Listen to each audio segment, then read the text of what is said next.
Good morning! Andito tayo ngayon sa Parañaque para kunin yung special order natin para sa ating special client. Kaya siya naging special order mga boss kasi ito ay limited edition. Mamaya, papakilala ko sa inyo yung client natin. So, from the word itself, special.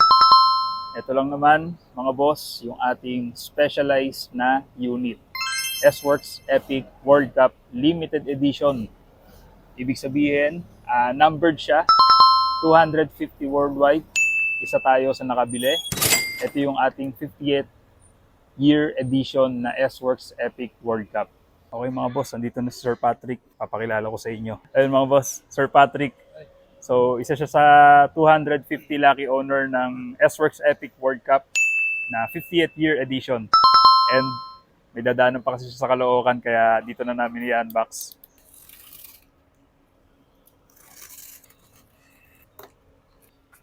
Yan na. Ayan o. Oh, yun. May kasama pang battle cage. Ang ganda. Ganda ng kulay oh. Ayan mga boss.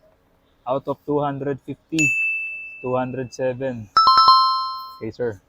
Size medium. Ayan oh, ang ganda oh. 50th year edition. Hindi na natin ilalabas kasi wala din paglalagyan. At least lang nakita natin sa personal. Ganda. Ito yan, ang itsura niyan, ito itsura niyan kapag ka nasa labas. Papakita ko na lang sa inyo sa video. Solid. Tingnan natin yung helmet. Ito. Nakapasok sa loob. Ayun oh, ang ganda. Kakulay ng bike. Congratulations sir. Worth it sir, worth it ang pag-aantay po.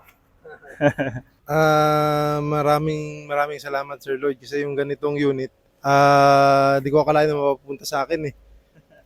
Parang, oo. Pero nung nakita ko kasi ito sa, sa picture, sabi ko parang di detalyado eh. Nakita ko yung isang unit sa, sa Alabang na hindi pa nabibili. Di ko naman ka-size. Kaya nung, buti, small. Buti nung sinabi mo naman na may makukuha tayo, yun. Napakahabi ko, hindi na ako mag-iisip kung ano pa. Kasi nung nakita ko yung detalye niya, sobrang okay na okay ako. Ito na talaga yung gusto ko. Ito si Sir Lloyd, sobrang trusted na seller to. Hindi ako nagdalawang isip kahit yung amount eh ganun.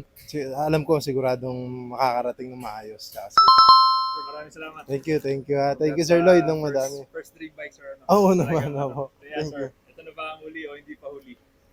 Depende kung mabubudol mo ulit ako. Thank you.